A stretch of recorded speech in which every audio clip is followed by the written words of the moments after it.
بيبدأ المسلسل مع طفلين وهم بيلعبوا مع والدتهم في البيت، وبمجرد ما بيحسوا إن الأب رجع بيقفوا صف وبيفتحوا إيديهم، وبنعرف إن الأب معودهم يعملوا كده عشان يتأكد إن محدش فيهم مخبي حاجة. ولما بينفذوا الأوامر بيدي للأطفال حلويات. أما الأم واللي بيكون اسمها لينا فبيزعلها الأب وده لأنها بتبكي قدام الأطفال. وبعدها بفترة بنشوف لينا وهي خارجة من البيت وبتجري، وبيظهر إنها خايفة من حاجة وبتفضل تجري في الغابة لحد ما بتوصل ناحية الطريق، وفجأة بتخبطها عربية وبتفقد الوعي. وبعدها بشوية بتوصل الإسعاف وبياخدوا لينا وبيعرفوا إنها غالبا بتعاني من نزيف داخلي. وبيظهر إن هنا بنتها اللي عندها 12 سنة كانت معاها لكنها ما اتأذتش بالحادثة. وبتبلغ عنها المسعفين إن والدتها اسمها لينا وإن فصيلة دمها هي إيبي سالب. ولما بيسألوها عرفت إزاي بتقول إن والدتها اللي قالت لها. وبيوصلوا للمستشفى وهناك بياخدوا لينا لغرفة العمليات وبيعرفوا إن عندها كسر في الضلوع وتمزق في الطحال، وكمان بتكون محتاجة نقل دم لكنها مش بتستجيب للفصيلة اللي هنا قالت عليها. فبيحاول الدكاترة ينقذوا الموقف بسرعة وبيعرفوا فصيلة دمها الحقيقية. وبتروح ممرضة اسمها جود تتعرف على هنا وبتدي لها هدوم وكمان بتقدم لها مشروب سخن عشان تتدفى. وبتبدأ جود تتكلم معاها عن الحادثة وبتقول هنا إن الشخص اللي خبط والدتها فضل معاهم شوية لكن لما سمع صوت الإسعاف خاف وهرب. وبتقول كمان إن الحادثة ما كانتش غلطته وإن تصرفات والدتها أوقات كتير مش بتكون مدروسة. ولما بتسألها جوت عن قصدها بتقول هنا إن والدتها مش بتعرف تعمل أي حاجة لوحدها وإن هنا بتساعدها في حاجات كتير عشان يلتزموا بقوانين البيت. وبتقول كمان إن والدتها دايما بتنسى القوانين أو بتتعمد تكسرها. فبتستغرب جوت جدا وبتسأل لو لينا مدمنة كحوليات وبتنفي هنا إن والدتها بتشرب أي حاجة. وبنعرف من كلام هنا إن كل حاجة عندهم في البيت بمواعيد حتى الحمام والأكل والشرب، وده اللي بيخلي جوت مستغربة من كلامها. وبتكمل هنا كلامها وبتقول إن والدتها كانت عايزة تقتل والدها وتمثل إنه قتل خطأ. فبتتصدم جوت ومش بترد عليها وبتقرر تجيب لها ورقة عشان ترسم اللي حاسة بيه. وفي الوقت ده بتوصل أيضا محققة اللي بتكون مسؤولة عن التحقيق في الحادثة ومعاها شرطية اسمها إنيس. فبتجري جوت عشان تتكلم معاهم وبتحكي عن اللي هنا قالته. فبتسأل أيضا عن عنوان بيتهم لكن جوت بتقول إنها ما قدرتش تعرفه من الطفلة. وبتكون أيضا عايزة تتدخل تتكلم مع الطفلة لكن جود بتمنعها لحد ما يوصل طبيب نفسي ويكون موجود معاهم. وفي نفس الوقت بنشوف هنا وهي بتبص من شباك الأوضة وبتكون منبهرة بالمناظر اللي حواليها وكأنها أول مرة تشوف شكل الشارع. وفي مكان تاني بنشوف محقق في إدارة البحث الجنائي اسمه جيرد وبيشوف البلاغ اللي اتسجل عن حادثة لينا وبيتفاجئ. وبنعرف إن جيرد من 13 سنة كان ماسك قضية اختفاء شابة اسمها لينا ولحد دلوقتي القضية دي مفتوحة وما قدروش يعرفوا مكانها. وبيلاحظ إن مواصفات لينا اللي مكتوبة في التحقيق مشابهة لمواصفات لينا اللي فقدت زمان. فبيتصل جيرد بوالد لينا واللي بيكون اسمه ماتياس وبيقول اللي حصل لكن بيقول ان ده مجرد احتمال بسيط انها تطلع هي. وبيكون قال كده عشان ماتياس ما يتعشمش ويرجع يتصدم. فبيحكي ماتياس لزوجته وكارين عن اللي حصل وبيقرر الاثنين يروحوا المستشفى عشان يتاكدوا بنفسهم. وفي الوقت ده بتاخد جوت ورقه والوان لهنا عشان ترسم وبترسم هنا بيت صغير وبتكون شبابيكه كلها مقفوله وبترسم نفسها وجنبها طفل صغير. ولما بتسالها جوت عن الطفل ده بتقول هنا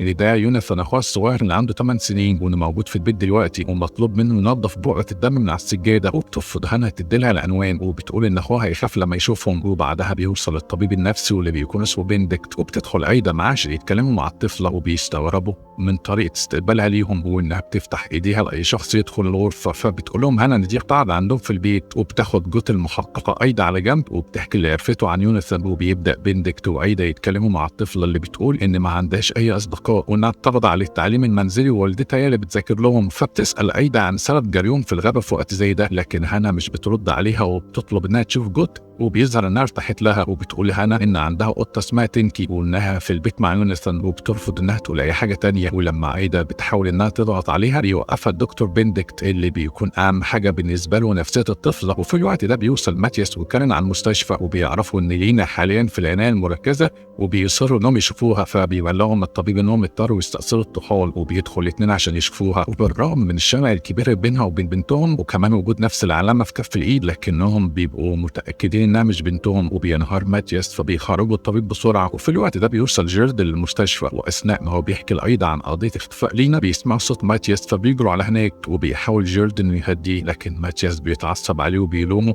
إنه ما عرفش يلاقي بنتهم كل السنين دي. وفي الوقت ده بتوصل هنا اللي بتكون جايه تطمن على والدتها وبمجرد ما بيشوفها ماتياس بيتأثر جدا بسبب الشبه الكبير اللي بينها وبين لينا بنته. وكمان كارين اللي بتبدأ تصرخ وبتنادي عليها باسم لينا فبتخاف الطفلة وبتاخدها جوت وبيمشوا وبتاخدهم أيضا على جنب عشان تتكلم معاهم وبيبقوا مستغربين إزاي هنا نسخة من بنتهم لينا اللي اختفت زمان. وكمان والدتها اسمها لينا وشبه بنتهم جدا لكنها مش بنتهم. وبيأكد جيرد على كلامهم وبنعرف إنه كان جارهم وعشان كده عارف لينا من زمان. فبتخمن أيضا أيضا إنهم مش قادرين يتعرفوا عليها بسبب الجروح الكتير اللي في وشها، لكنهم بيأكدوا إنها مش بنتهم وبيقرروا إنهم يستنوا لينا تفوق وبعدها يستجوبوها. فبتتكلم أيضا مع جيرد وبتطلب منه ملف قضية لينا ونتيجة تحليل الحمض النووي بتاعها عشان تقارنهم بنتائج لينا اللي عندهم في المستشفى، وبعدها بتعرض على ماتياس وكارين يروحوا يرتاحوا لحد ما النتيجة تظهر أو لينا تفوق. لكن ماتياس بيكون متأكد إن هانا تبقى حفيدته، وعشان كده بيقرر يقعد في المستشفى عشان يكون جنبها. ولما أيضا تسألهم عن فصيلة دم لينا بنتهم بيقولوا إنها AB سالب، وبتسيبهم أيضا وبتقعد تتكلم مع جيرد، وبيقول جيرد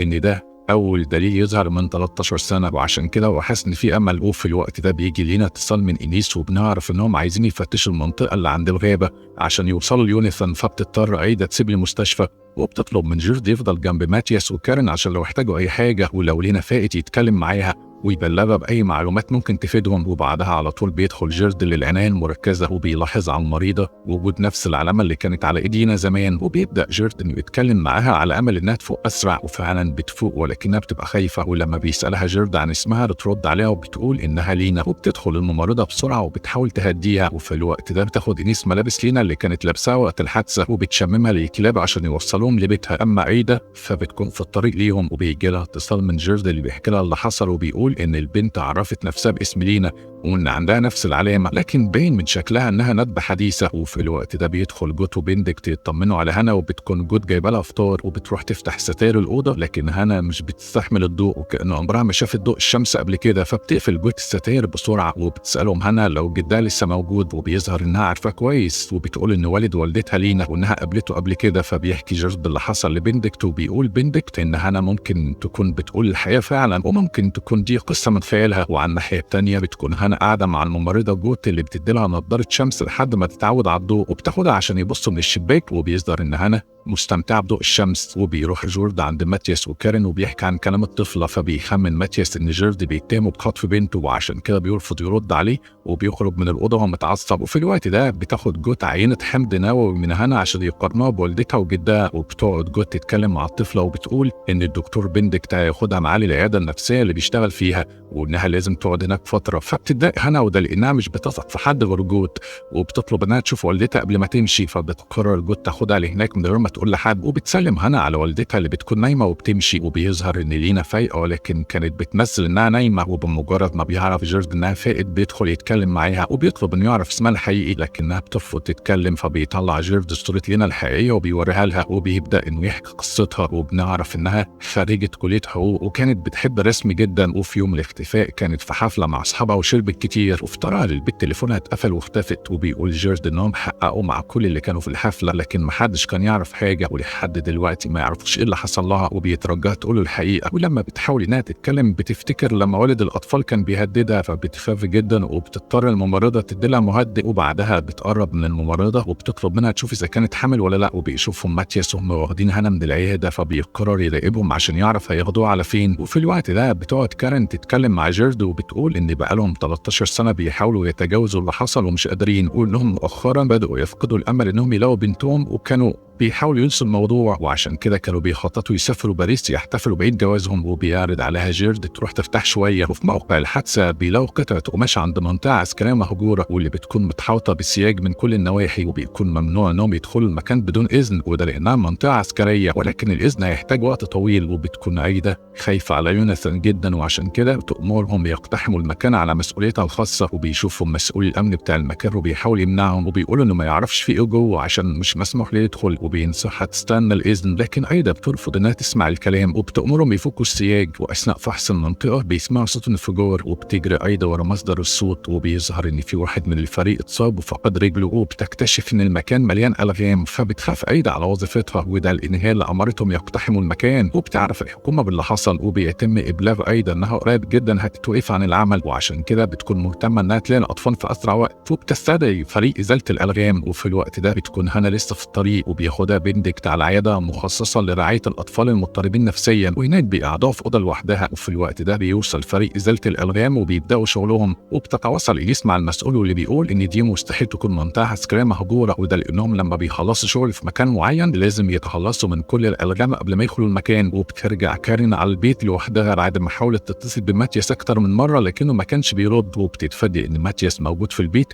وبيظهر إنه بيجهز غرفة لينا عشان هنا تيجي تقعد عندهم، وبتسأله كارين إزاي الطفلة قدرت تتعرف عليه، وبيخمن ماتياس إنها حست بيه مش أكتر. أما جيرد فبيقعد جنب المريضة في العناية المركزة لحد ما بتفوق، وبيقول إن لينا كان عندها نفس العلامة اللي في إيدها وإنها اتحرقت لما كان عندها 10 سنين. وبتبدأ المريضة إنها تتكلم وبتقول إن اسمها الحقيقي ياسمين، وبنعرف إن والد الطفلين خطفها من 5 شهور وصبغ شعرها، وهو اللي عمل لها العلامة اللي في إيدها، وكان بيجبرها تتعامل مع الأطفال كأنها والدتهم. وبيظهر إنه راجل قاسي جدا لدرجة إنه بيحدد لهم مواعيد معينة لدخول الحمام وبيجبرهم يلتزموا بيها. وفي الوقت ده بيجي لجيرد اتصال من أيدا اللي بتقول إنهم لقوا البيت وعلى وشك الاقتحام، وبتطلب منه يسأل ياسمين كم عدد الأشخاص اللي في البيت. فبتقول ياسمين مفيش غير يوناثان، وده لأنها ضربت الأب بكرة زجاجية على راسه قبل ما تهرب. وبتقتحم الشرطة البيت وبتلاقي جثة الراجل على جنب لكن وشه بيكون متشوه، وده على عكس كلام ياسمين اللي قالت إنها ضربته ضربة واحدة على راسه. وبعد بحث كتير مش بيلاقوا الطفل، فبتقولهم ياسمين إنه مستخبي تحت السرير، وفعلا بتلاقي أيدا قاعد هناك وخايف، فبتهديه وبتاخده. وفي الوقت ده بتطلب ياسمين إنهم يتواصلوا مع والدها، فبيسيبها جيرد عشان يروح يبلغه. وبعدها بشوية بيرجع لها جيرد من تاني بعد ما وصلت صورة الجثة اللي لقوها في البيت، وبيواجه ياسمين بالصورة وبيظهر إن الشخص وشه متشوه تماما لدرجة إن ملامحه مش بتكون باينة. فبتنكر ياسمين إنها عملت كده وبتقول إنها ضربته ضربة واحدة وهربت. وبيطمنها جيرد إن لو هي اللي عملت كده هيكون دفاع عن النفس، لكنها بتفضل تنكر. وبتدخل الممرضة على صوتها وهي بتبكي وبتهديها، وبياخدها يوناثان عند أخته في نفس العيادة، فبتسألهم هانر إذا كانوا لقوا قطة تنكي ولا لا، وبيوعدها بندكت إنهم هيخلوهم يدوروا عليها. وبمجرد ما بيخرجوا من الأوضة بتقرب هانا من أخوها وبتسأله لو حكى لهم عن سارة ولا لا، وبتطمن لما بتعرف إنه معلش أي حاجة. وبعدها بتنام هانا جنب أخوها اللي بيكون مرعوب من اللي بيحصل وبتحاول تطمنه. وبنرجع اليوم عيد الكريسماس، وفي اليوم ده بيلبس والدهم ملابس سانتا كلوز عشان يقدم الهدايا للأطفال، وبيدي لهانا قطعة لعبة وبتقرر إنها تسميها تنكي. أما يوناثان فبيديله كرة زجاجية، ولما بيسألوا عن هدية والدتهم بيقول الأب إن والدتهم هتجيب لهم طفل قريب، وبنعرف إنه كان عايز يخلف طفل بأي طريقة، وعشان كده كل شوية كان بيجيب لي ياسمين اختبار حمل عشان تتأكد إذا كانت حامل ولا لا. وبنستنتج إن هانا كان نفسها يكون عندها أخت اسمها سارة، وعشان كده كانت بتطلب من أخوها ما يحكيش حاجة عن سارة. وفي الحاضر بيقرر جيرد يروح البيت عشان يساعد أيدا وباقي الفريق في معاينة المكان، وأثناء المعاينة بيلاحظوا وجود كاميرات مراقبة في كل أنحاء البيت.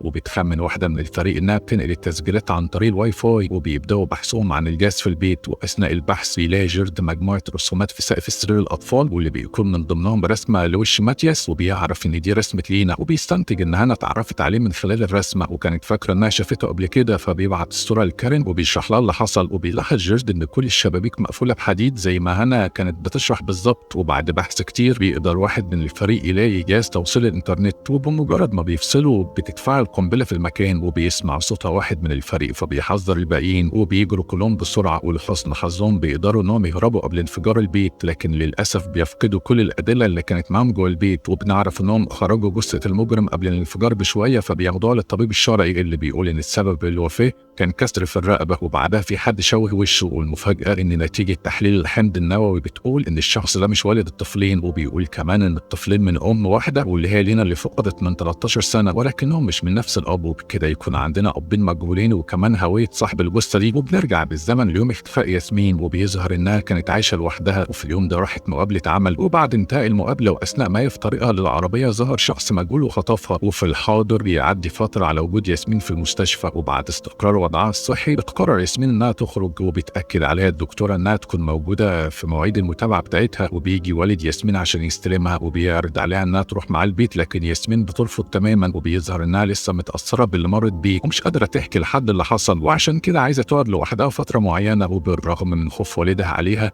لكن بيضطر يسيبها براحتها. وبيظهر ان في شرطي مسؤول عن مراقبتها طول اليوم عشان يحميها لو حصل اي حاجه. وفي اليوم ده بيتم العثور على جثه في الغابه اللي جنب البيت، وبتخمن الشرطه انها جثه لينا. وبمجرد ما بيشوف جيرد المنظر بيتاثر جدا وبيقعد لوحده على جنب وبينهار، وبعدها بيطلع مضاد الاكتئاب بتاعه لكن بيلاقيه خلصان. وفي الوقت ده بتكون كارين في عربيتها وبتعرف من الاخبار انهم لقوا جثه، فبتخمن انها جثه بنتها وبتتصدم وبتتصل بجيرد اللي بيقول انهم هيحتاجوا وقت عشان يتاكدوا. ولما بترجع للبيت بتكتشف ان ماتياس هو كمان سمع الاخبار وبيكون منهار، فبتحاول كارين انها تواسيه. اما عيدا فبتروح تتكلم مع جيرد وبتديله صور للشكل المحتمل للشخص اللي لقوا جثته في البيت، بعد ما الخبير قدر يتوقع شكله بدون تشوهات الوش عشان يقدروا يحددوا هويته الحقيقيه. وفي نفس الوقت بتروح جود تزور هانا وبتكون واخدة معاها هدية عبارة عن كتاب حكايات، وبتعرض عليها يخرجوا يقعدوا في جنينة العيادة ويقروا منه. فبتتحمس هنا وبتوافق، وفي طريقهم للخروج بتشوف هنا كاميرا فبتبص عليها وبترفع الهدية عشان تظهرها. ولما بتسألها جوت ليه عملت كده، بتقول هنا ان والدها طول الوقت بيراقبهم عن طريق الكاميرات عشان يطمن عليهم، وعشان كده هي كانت عايزة توريله الهدية. وبتقول كمان ان ماتياس جدها بيروح يزورها كل يوم وانه ناوي ياخدها البيت قريب. وفي نهاية الزيارة بتحاول جوت تتواصل مع أيدا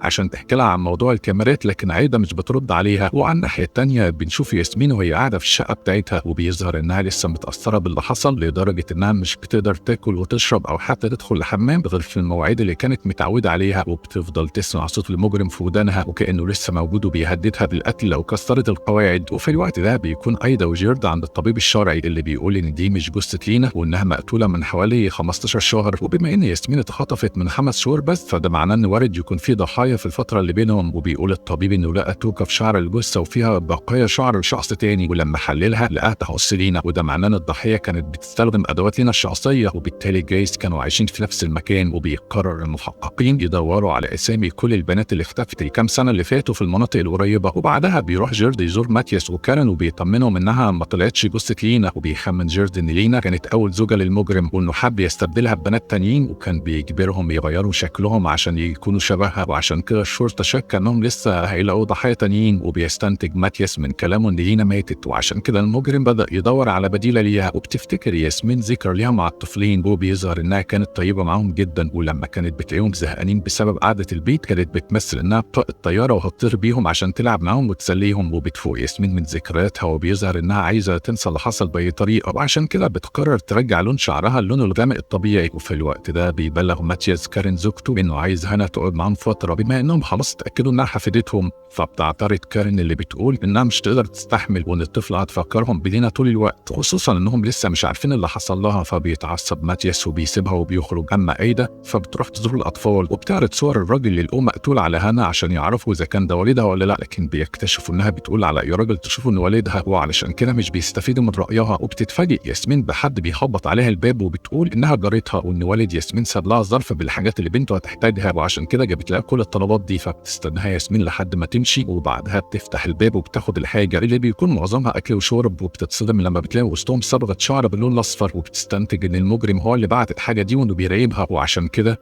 عرف انها غيرت لون شعرها وعايزة ترجعه للون ده. ومن كتر خوفها بترفض انها تبلغ. اما ايدا فبتروح تزور جود في البيت بعد ما حاولت تكلمها اكتر من مرة، والمفاجأة انها بتلاقيها ميتة، وبيظهر انها حادثة وقوع من على سن من البيت. لكن ايدا بتكون شاكة في شبهة جنائية. وبيروح جيرد يزور ياسمين في شقتها وبيعرض عليها الصور التقريبية للجثة اللي لقوها، وبيسأل إذا كان ده المجرم اللي خطفها وأجبرها تعيش معاه. فبتأكد ياسمين إن هو ده، وبنعرف بعدين إن ده مش المجرم، وإن ياسمين كانت خايفة من المجرم الحقيقي خصوصا لما عرفت إنه قدر يوصل لمكانها وعشان كده كدبت. وفي خلال أيام بيتم العثور على أكتر من جثة في نفس الغابة، وبيروح جيرد للطبيب النفسي المسؤول عن حالته، وبنعرف إن جيرد قعد فترة في مصحة نفسية بسبب معاناته مع الاكتئاب، وبيكون الطبيب عايز يدخل المصحة مرة تانية بسبب تخمينه إنه داخل على نوبة جديدة، لكن جيرد بيرفض على الأقل لحد ما يحل القضية. فبيكتب له الطبيب على أدوية تساعده الفترة دي، وبيفكره إن علاجه أهم بكتير من الشغل. وبعدها بيجي لجيرد اتصال من كارين اللي بتبلغه إن ماتياس عايز يجيب هنا تعيش معاهم وهي مش موافقة. فبيروح جيرد يقابل الدكتور بندكت اللي بيطمنه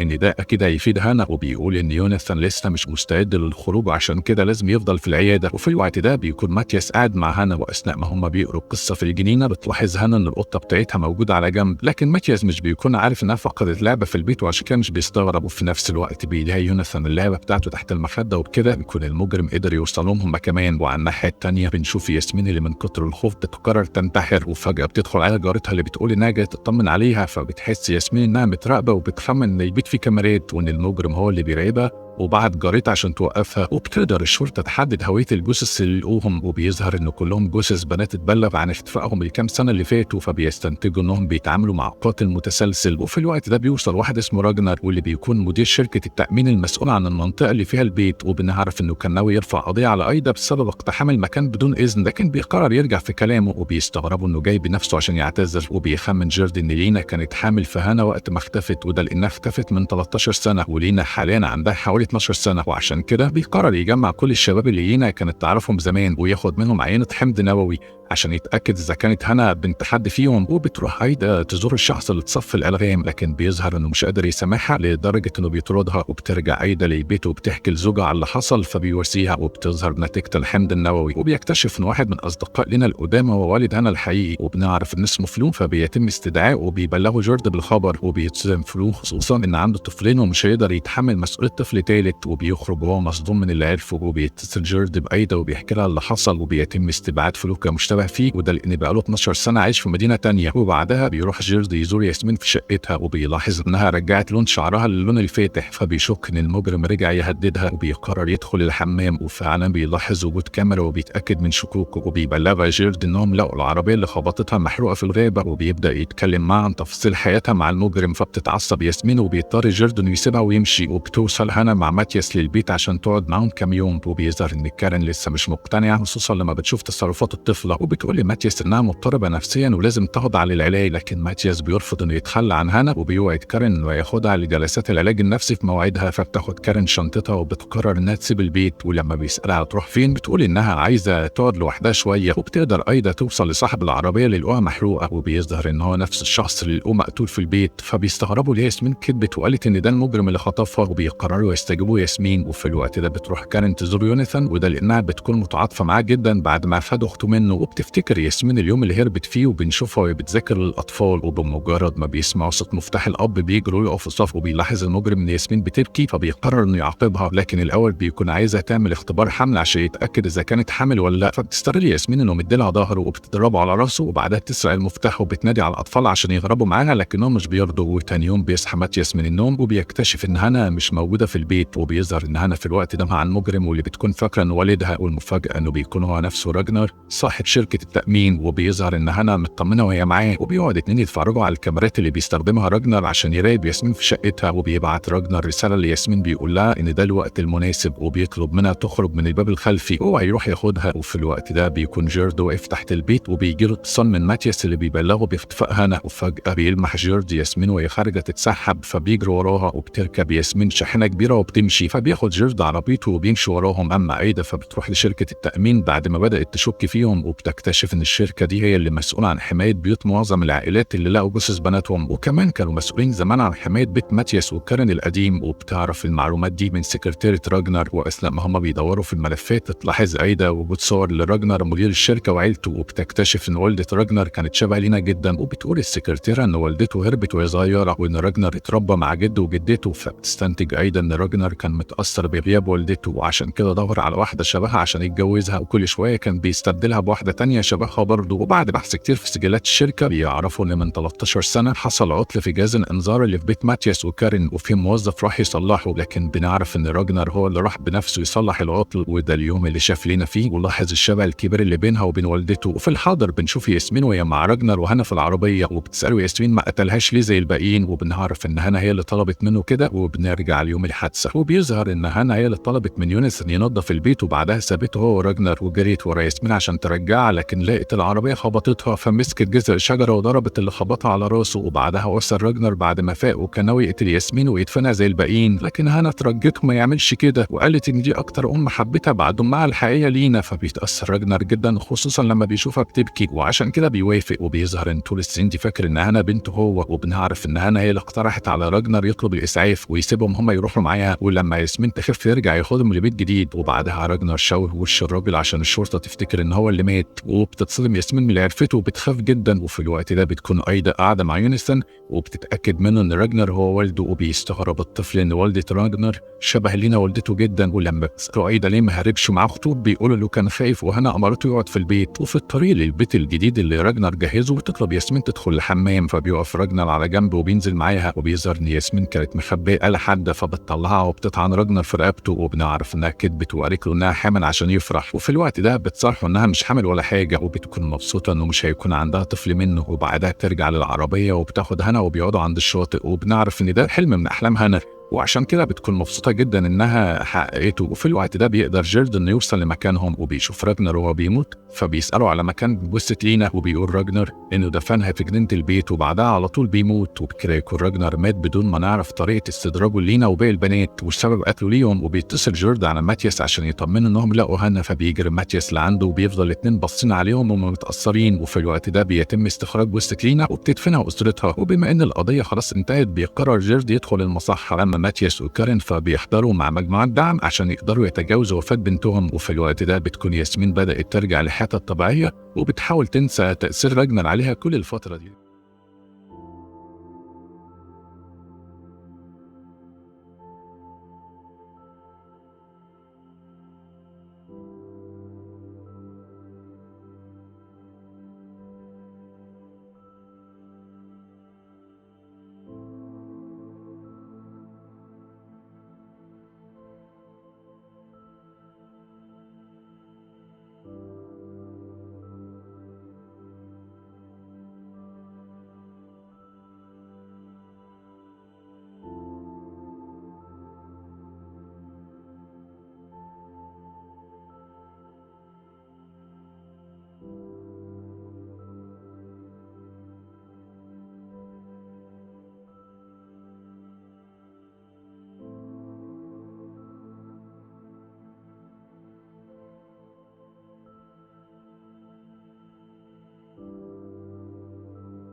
حياتنا. يا ريت لو كملت الفيديو وعجبك اضغط لايك واشترك في القناة وقول لنا رأيك تحت في كومنت، لأن ده بيشجعنا جدا. سلام.